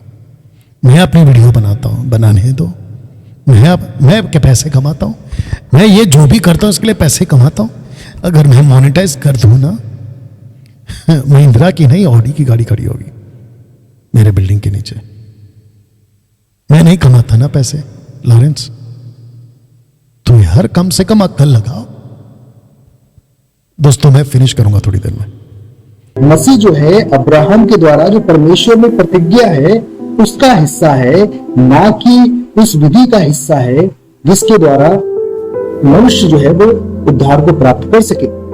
तो जब विधि का हिस्सा नहीं है खतना, तो तुम्हारे हिसाब से दशमांश का जो देना है वो विधि का हिस्सा है? अगर हिम्मत है तो वीडियो बना दे। नहीं बनाएगा मेरे को मालूम है, क्योंकि तो फंस जाएगा। अब आपको समझ में आया कि मैंने इस आदमी को बैल बुद्धि नाम क्यों दिया है।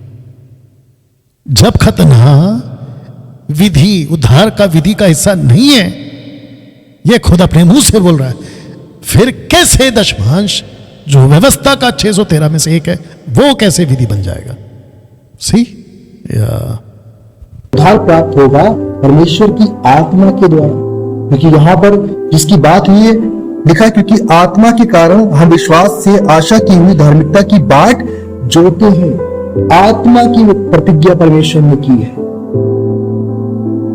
जिसका जिक्र खुद मसीह ने किया कि मैं जाता हूं ताकि तुम्हारे लिए मददगार को भेजूं, होली स्पिरिट को, पवित्र आत्मा को भेजूं। और पॉल जो है इसी बात को वहां पर बोल रहे हैं। बहुत सारे लोग जगत में हैं इसराइली जो कि खपने वाले हैं, लेकिन उनके काम जो है वो अब्राहम से नहीं है। उनके काम जो है वो गलत है, वो गलत तरह की सोबतों में, संगतियों में पड़े हुए हैं, जहां पर वो बुरे काम करते हैं जो कि अच्छे नहीं है खुदा के कलाम के मुताबिक। तो उनका खतना क्या है? वो व्यर्थ है, वो किसी खतना व्यर्थ है। सही, वैसे ही दशमांश भी व्यर्थ है, तेरे मुंह से नहीं निकलेगा। पेटू सेवक तेरे मुंह से नहीं निकलेगा। काम का नहीं है, इसलिए खतने से कोई भी लाभ नहीं होगा। दशमांश से भी कोई लाभ नहीं होगा, व्यवस्था का पार्ट है। होगा जब परमेश्वर का आत्मा आपको गाइड करेगा, परमेश्वर का आत्मा जो है वो आपके साथ में होगा और परमेश्वर का भय आपके हृदय में होगा, जहां पर आप ऐसी तमाम बुरी चीजों से बचने का प्रयास करें, जहां पर परमेश्वर का आत्मा आपका साथ दे कि आप बुरी चीजों से नफरत करना शुरू कर दें। बुरी चीजों से नफरत करना शुरू कर दे, खतना से नफरत करना शुरू कर दे, ये इसका स्टेटमेंट है।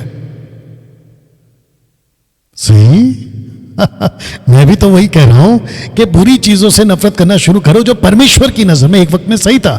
अब देखो इसके मुंह से निकला, कभी कहता है कि व्यवस्था को श्राप कैसे बोल सकते क्योंकि उसमें आशीष था। अब इसके मुंह से खुद निकल रहा है कि बुरी चीजों से नफरत करना शुरू करो, यानी कि खतना से नफरत करना शुरू करो, जो कि व्यवस्था का एक वक्त में पार्ट था। अब पता चला कि इसका नाम बैल बुद्धि क्यों है, मैंने रखा है, बताइए। फिर वापस यही बोलूंगा, कैसे सुनते हो इस आदमी को? मैं चाहता हूं कि मैं तो अपनी पीठ थपथपा रहा हूं कि शाबाश डैनियल, कि इन जैसों की तरह नहीं हूं मैं। और मसीह मंथन के जितने लोग हैं जिसको ये कहते हैं ना कि कम पढ़े लिखे या फिर कम जानकार वाले, अपनी पीठ थपथपाओ, ऐसे जैसों की जरूरत नहीं है हमको। और शुक्र है कि आपका लीडर डैनियल राज है, इन जैसों का नहीं है, इन जैसों के जैसा नहीं है। सुनिए क्या बोलता है। लेकिन डैनियल राज जी इन आयतों को गलत रीति से प्रस्तुत करते हैं। डैनियल राज गलत तरीके से प्रस्तुत करते हैं। बैल बुद्धि बोलना क्या चाहते हो? अगर तेरे हिसाब से कथना गलत है, व्यवस्था का पार्ट है, वैसे ही दशमांश भी व्यवस्था का पार्ट है। मैंने भी तो वही बोला है जो तुम अभी थोड़ी देर पहले बोल चुके हैं। अब इसके मुंह से मेरे लिए क्या निकलता सुनिए। जोड़ते हैं, इसका दशमांश से क्या लेना देना है? कुछ भी लेना देना नहीं। दशमांश का इनसे क्या लेना देना है? कुछ भी नहीं है। मतलब इसको कोई कॉल करके पूछो यार कि दशमांश व्यवस्था का हिस्सा है या नहीं है, इसको पूछिए प्लीज। और अगर इसने कह दिया कि व्यवस्था के दायरे में दशमांश नहीं आता, ये पहली बात तो ये बोल के बताया, नंबर 1। नंबर 2, जब व्यवस्था का पार्ट है ही नहीं इसके हिसाब से, तो इजरायली देते क्यों थे? नंबर 1। फिर उसी कानून को कुछ जैसे तुम जैसे लोग मसीह की कलीसिया पे थोपते क्यों हो? हिम्मत है तो वीडियो बनाओ अभी। और प्रियो आगे की क्लिप्स में भी देख लेते हैं कि क्या बोलते हैं। वाला याकूब ने भी परमेश्वर को दशमांश दिया है। ये कल को बोल सकते कि देखो याकूब ने भी दिया है, तो फिर मैं पूछूंगा याकूब ने अब्राहम ने कितनी बार दिया? याकूब ने अब्राहम ने कितनी बार दिया, ये मेरा क्वेश्चन है। अब इसका जवाब सुनो। और या बार बार, एक बार या बार बार, ये मेरा क्वेश्चन है। सुनिए जोर से। एक बार, एक ही बार। आपने इस क्लिप में सुना, ये याकूब का जिक्र कर रहे हैं, अब्राहम का जिक्र कर रहे हैं, और याकूब का जिक्र कर रहे और अब्राहम का जिक्र कर रहे हैं। इसके मुंह से खुद निकला, बैल बुद्धि के मुंह से। सुनिए, कह रहे हैं कि उन्होंने एक दफा जो है, मतलब कि एक बार जो है वो 10वां अंश दिया। चलिए हम बाइबल में देखें। ये सच है लॉरेंस, और जो तुम याकूब की किताब को निकाल रहे हो वो व्यवस्था के हिसाब वाला दशमांश नहीं है। आप खुद सुनिए कि याकूब का क्या है। जब हम उत्पत्ति की पुस्तक पढ़ते हैं 28 अध्याय उसकी 21 आयत को, तो वहां पे लिखा है, और मैं अपने पिता के घर में कुशल क्षेम से लौट आऊं तो यहोवा मेरा परमेश्वर ठहरेगा। ठीक से पढ़ो, ठीक से पढ़ो लॉरेंस। और मैं अपने पिता के घर में कुशल क्षेम से लौट आऊं तो ये जो शब्द है ना थो, इसने शर्त रखी है, थो यहोवा मेरा परमेश्वर ठहरे। अब आगे सुनो। और यह पत्थर जिसका मैंने खंभा खड़ा किया है परमेश्वर का भवन ठहरेगा, और जो कुछ तू मुझे दे उसका दशमांश मैं अवश्य, जो कुछ तू मुझे दे उसका दशमांश अवश्य ही तुझे दिया करूंगा। ये शर्त है। और मैंने क्या पूछा था वहां पे, जो इसने खुद प्ले किया, अब्राहम और याकूब। लॉरेंस अगर तुम्हारा नाम है वही, अगर हिम्मत है तो ये मेरा जो स्टेटमेंट था उसके हिसाब से वचन रख के दिखा दे। ये मैनिपुलेट वाला स्क्रिप्चर क्यों रखा तुमने, जबकि ये व्यवस्था के कानून में आता ही नहीं है 613 वाले। अब बताओ दोस्तों, मैंने इसका नाम बैल बुद्धि क्यों रखा, पता चल रहा है? सुनिए। तुझे दिया करूंगा। यहां पर याकूब कंटिन्यू, वो कह रहा है कि आप मुझे जो कुछ भी दोगे, आप मुझे रोटी दोगे, कपड़ा दोगे, कुछ भी दोगे संतान, मैं उसका 10वां अंश आपको दूंगा। सफर को उसने बोला, उसने एक दफा या 2 दफा की बात नहीं करी, और ये खड़े होकर के वहां पर बड़ी, जब 1 दफा 2 दफा की बात नहीं करी तो तुम इसको रखे क्यों फिर? मेरा जो क्वेश्चन था अब्राहम और याकूब, एक बार दिए कि बार बार दिए, उसको तो तुम क्लियर नहीं कर पाए और निकले हो मेरा भांडा फोड़ करने, लेकिन तुम्हारा हो गया। अब दोस्तों आपको याद होगा ना कि मैं पर्सनल अटैक नहीं करूंगा, व्यक्तिगत तौर पे कुछ नहीं करूंगा। आइए सुनते इसने क्या बोला। बेशर्मी के साथ में, और एक बहुत, कौन सा? और ये खड़े होकर के वहां पर बड़ी बेशर्मी के साथ में, और एक बहुत बेशर्मी के साथ में, यह इसकी लैंग्वेज है। लॉरेंस, मुंबई आओ, मेरे ऑफिस में आओ और मेरे मुंह पे मेरे को बेशर्म बोल के बताओ। अहमद, पीठ पीछे, मेरा हाथ देख लो कैसा वाला है, पीठ पीछे।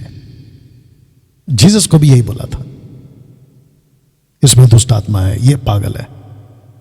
वाह, बेशर्मी। जो तरीके से तुमने मेरी फोटो डाली थी ना, मेरी दोनों आंखों को लाइट वाला करके, याद है कि नहीं? मैंने ऐसा किया तुम्हारे साथ? नहीं किया। मैं चाहता तो कर सकता था। वो सत्य वचन वाला, क्या नाम है उसका, सूरज, नहीं, हाँ सूरज है, पता नहीं क्या है, सत्य वचन वाला, मेरे फोटो के साथ क्या क्या करते रहता है। मेरे को भी गाली बोलता है, पता नहीं क्या क्या बोलता है। मैं तो उसको घास तक नहीं डालता, तो उसकी वीडियो को या उसको आते रहता है कॉल, बीच बीच में तड़पते रहता है मुझसे बात करने के लिए। मेरे को बेशरम बोलो, और क्या है, और क्या बोलते लोग, पता नहीं क्या क्या बोलते हैं। मेरे को रद्दी फर्क नहीं पड़ता है।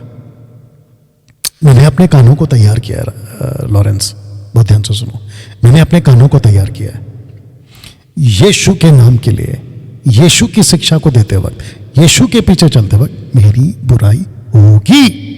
मैंने अपने कानों को तैयार किया है। मेरे को फर्क नहीं पड़ता। मेरे को फर्क कब पड़ता है पता है?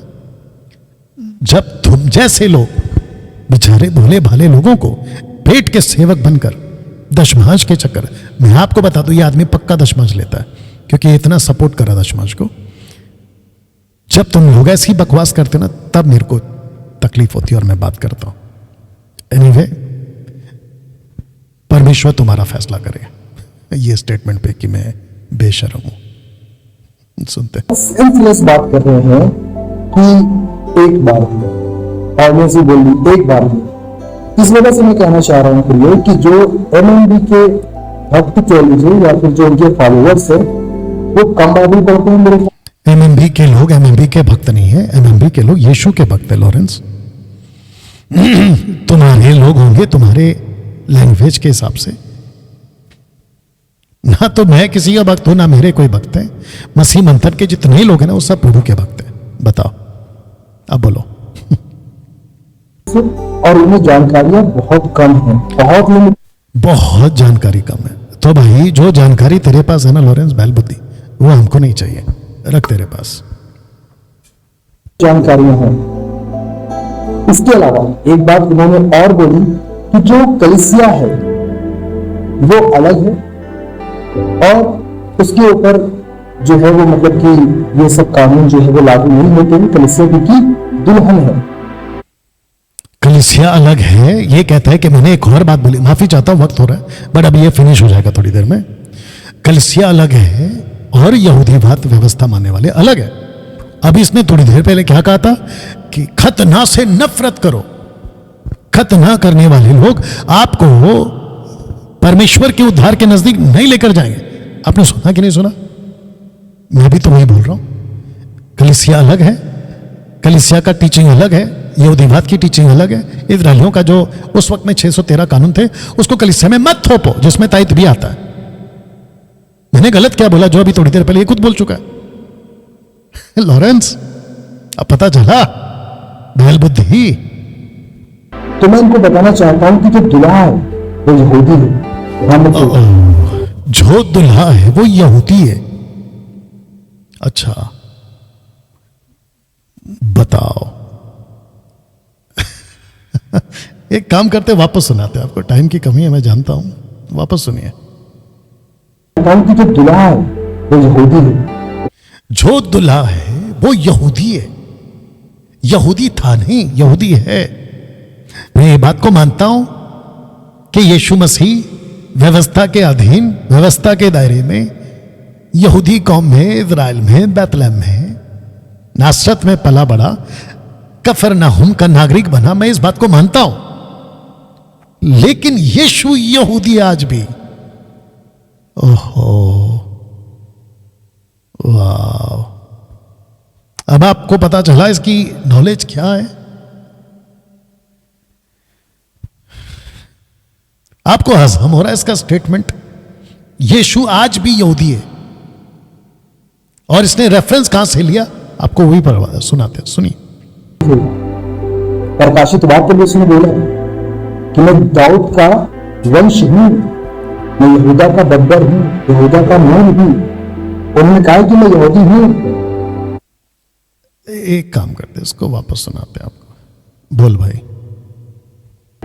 उन्होंने कहा कि मैं यहूदी हूं, तो जो इसकी दुल्हन होगी इसको पता होना चाहिए कि जो मेरा हस्बैंड है जो कि यहूदी है वो तोरा को जानता है, स्वयं में तोरा है, स्वयं में व्यवस्था परमेश्वर का वचन है। वो इस वचन के द्वारा ही अपनी कलीसिया को या दुल्हन को देखना चाहेगा और उसको एक्सेप्ट करेगा और उसके साथ में विवाह भी करेगा। बाप रे, अब इसका क्या करें दोस्तों? कलीसिया को यहूदी रूप में ही देखना चाहेगा, उसके कल्चर में कलीसिया को आना पड़ेगा। तो फिर आप थोड़ी देर पहले कैसे कह गए कि नफरत करो ऐसी टीचिंग से? एक दूसरा, अभी इसके मुंह से क्या निकला? यीशु खुद में तोड़ा है। वाह, इसको कहते ट्विस्ट करना। यीशु तोड़ा नहीं है। यूना एक एक आदि में, इसका मतलब जब पृथ्वी पे कुछ भी नहीं था, ना आपका इजराइल था, ना यहूदी था, ना यहूदा था, उसके पहले से परमेश्वर यीशु था। यीशु, क्या करो इस आदमी का, यीशु को तुम तोड़ा बोल रहे हो। यीशु आदि से है, वचन है वो, तोड़ा नहीं, वचन। बाप रे, अब आप इसके पोस्टर देखिए। मैंने क्या कहा था आपको? यहूदीवाद की बू आएगी इसके ऊपर से, देख लो आ रही है। अब आपको पता चला कि ये जुडियाज्म को प्रमोट करने वाला आदमी है। ये इसका जो भी कुछ होगा ना, इसका जो चैनल है ना, उसके पीछे भी क्या कहते हैं, कैंडल स्टिक, 7 स्टिक वो लगा होगा, मनोहरा जिसको कहते हैं, वो लगा हुआ है। बाप रे दोस्तों, माफी चाहता हूं कि मेरे पास में टाइम नहीं है, बट इसको पहला पूरा सुन लेते, फिर थोड़ा सा बात करके खत्म करता हूं। सुनिए।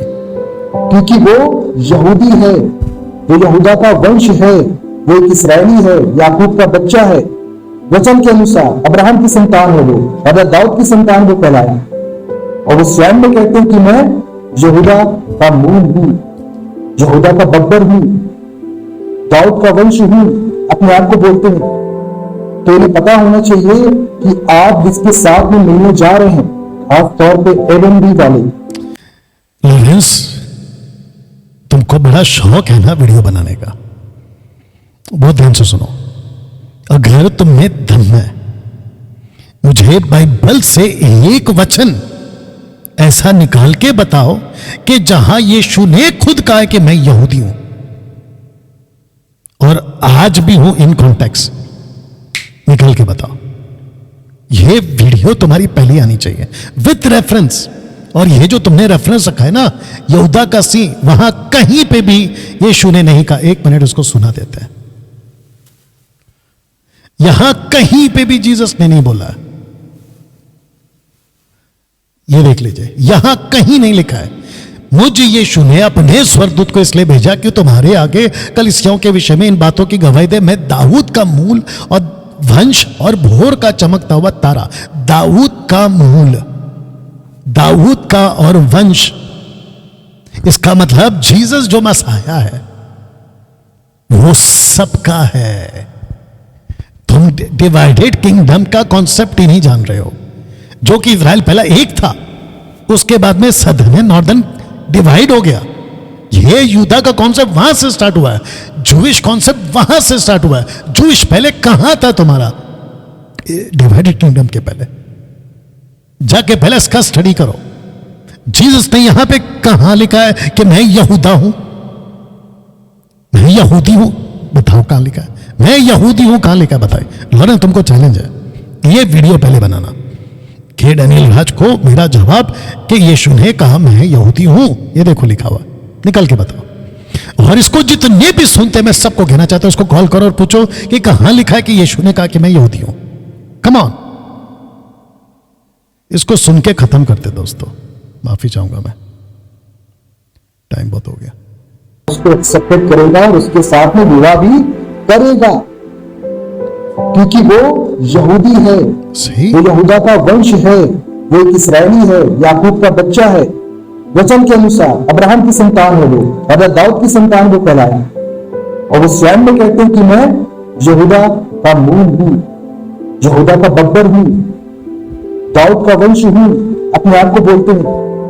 तो इन्हें पता होना चाहिए कि आप जिसके साथ में मिलने जा रहे हैं, खास तौर पे एलएमबी वाले, आप जिस मसाया इसके पीछे की जो बैकग्राउंड चल रही है ना, पूरी जूइश वाली है। मानते हैं और जो हम सबका दुल्हा है, जैसा कि डैनियल राज जी ने बोला कि हम सब दुल्हन है जो विश्वासी लोग हैं। तो दुल्हा क्या रिचुअल, किस तरीके से दुल्हा क्या रिचुअल, रिचुअल, वाह। मतलब यह आदमी आपको घुसा रहा है यहूदीवाद में। मैं नहीं मानता, ले अब क्या करेगा लॉरेंस? हम नहीं मानते। और मुझे खुशी है कि एमएमबी वाले इस तरह का दुल्हन तो बिल्कुल नहीं बनना चाहते। इसने खुद कहा कि एमएमबी वाले यीशु की दुल्हन नहीं है। आइए सुनते हैं। उसको शादी करनी है, किस तरह से उसको विवाह करना है, किस प्रकार की दुल्हन होती थी उनके कल्चर की, वो सब कुछ जो है आप में होना चाहिए। आप में होना चाहिए। कैसे दुल्हा, माफ करना, यहूदी कल्चर, कैसे यहूदीवाद होता है, वो आप में होना चाहिए। किसमें? कलीसिया में। बताओ, जो नहीं वाचा की कलीसिया। मैं संडे को बात करूंगा इसके ऊपर, यानी कि कल व्यवस्था, न्यू कवेनेंट, ये सब क्लियर करूंगा, ठीक है ना? इसकी तरह बकवास नहीं करूंगा, बहल बुद्धि की तरह बिल्कुल तथ्य के साथ। सुनो, वैसी होनी चाहिए। तो ये आपको घुसा दे रहा है व्यवस्था में, आपको घुसा दे रहा है यहूदीवाद में, जिसको पौलुस कहता है कि ऐसी टीचिंग जो भी बोलता है वो श्रापित है। कल बात होगी इसके ऊपर।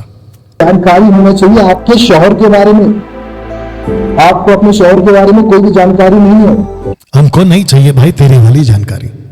शहर क्या है, उसका तरीका क्या है, हमको नहीं चाहिए तेरा यहूदीवाद वाला तरीका। इस प्रकार से उसकी आप दुल्हन हो सकते हैं। आप दुल्हन नहीं है असल में। हम दुल्हन नहीं है असल में। ए भाई, रख तेरे पास तेरी दुल्हन और तेरा तरीका, मत थोप मेरे ऊपर, और मत थोपना मसीह समाज पे भी। गजब है यार तुम लोग। आपको जानकारी नहीं होती, आपको पता ही नहीं कि रिचुअल्स क्या है एक ज्यूश मैरिज के, एक यहूदी शादी के। यहूदी मैरिज की रिचुअल्स के बारे में मेरे को नहीं पता। बाइबल कॉलेज में मैं सिखाता हूं, 2-3 साल से मैं प्रचार कर चुका हूं कि 14 स्टेप में जूइश मैरिज होती थी। मेरे को बोल रहा है बाल बुद्धि। तो वो किस प्रकार से की जाती है, तो आप दुल्हन नहीं है। अंत में मैं आप लोगों को बोलना चाहूंगा कि इसके अलावा भी इनकी और शिक्षाएं हैं, उस पर भी मैं परमेश्वर की दया से और वीडियोस को बनाऊंगा। परमेश्वर की दया से और भी वीडियो बनाऊंगा। वाह बेटा, ये बनाया, कुछ नहीं कर पाया ना। दोस्तों मैं यहाँ पे समाप्त कर रहा हूँ। माफी चाहता हूँ कि आप लोग अभी तक मेरे साथ बने हुए।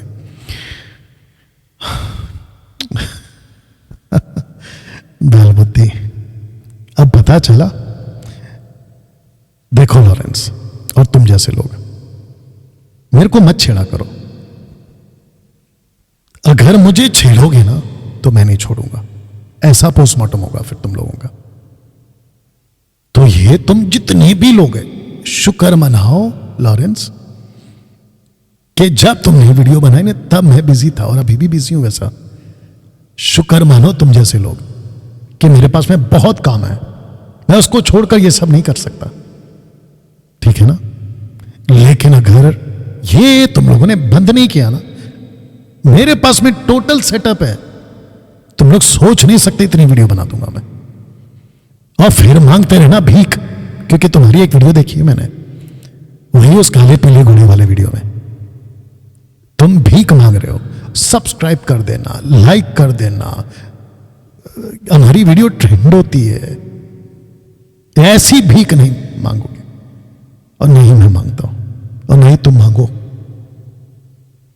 यार अपना काम करो यार लॉरेंस, अपना काम करो ना। ये सब बकवास में कहां पड़े हो तुम? खुद ही आज भांडा फोड़ हो गया तुम्हारा। तुमको खुद ही नहीं पता चल रहा कि तुमने बोला क्या क्या है। एनीवे, दरअसल मेरे को बहुत कुछ बोलना था। इसकी जो ये वाली वीडियो है ना, इसको पोस्टमार्टम करूंगा अगले हफ्ते, ये वाली वीडियो। अब इसको देखो, ताइथ फैक्ट्स वर्सेस मिथ। मिथ्या है मतलब काल्पनिक है या सच में, ये ऐसा इसने डाला है। और मेरी जो फोटो को ये देख रहे हैं ऐसा भीख मांगने वाला टाइप, उसके ऊपर क्रॉस भी डाल दिया। तो बैल बुद्धि, इस फोटो से मैसेज यही जा रहा है कि डैनियल राज खुद कह रहा है कि ताइथ के नाम पे भीख मत मांगो। ये तुमने खुद डाला है, मैंने नहीं डाला। एनीवे, तो दोस्तों ये फोटो बताकर आपके बीच में के जूम पर मार्च के महीने से प्रोग्राम स्टार्ट हो जाएगा ऑन जूम, जिसकी डेट आ चुकी है 10th मार्च टू 16th मार्च। फर्स्ट सेशन दोपहर को 11 बजे, माफ करना सुबह 11 बजे, दोपहर को 3 बजे तक, शाम को 6 से रात को 9 बजे तक। आप जब जूम पे जुड़ोगे तो आपका नाम लिखना जरूरी है, कैमरा ऑन रखना जरूरी है। और ये 7 दिन दोनों सेशन कंपलसरी मैंडेटरी है कि आपको अटेंड करना होगा। Okay, on zoom, national international. National वाले इसलिए, मतलब भारत के लोग इसलिए क्योंकि वो हैंडीकैप मेडिकल इशू उस वजह से, अदरवाइज फिजिकली आपको अटेंड करना है, ये तो बता दिया। चलिए दोस्तों, प्रार्थना करके खत्म करते हैं। परमेश्वर आपका धन्यवाद, और मैं धन्यवाद देता हूं प्रभु कि जैसे आपने कहा यूहन्ना की किताब उसके 10 के 12 में कि मजदूर जो ना चरवा है ना भेड़ों का मालिक है, भेड़ियों को देखकर भाग जाता है। प्रभु मैं धन्यवाद देता हूं कि तूने 21वीं सदी में जहां चारों तरफ गड़बड़ी चल रही है, उसके बीच में मुझे और मुझ जैसों को रखा है ताकि हम ये वीडियो को एक्सपोज कर सकें। सब कुछ तेरे हाथों में सौंपते, ये प्रार्थना यीशु के नाम है, आमीन। चलिए दोस्तों, अपना ख्याल रखें, मिलते हैं कल ठीक रात 8 बजे। God bless.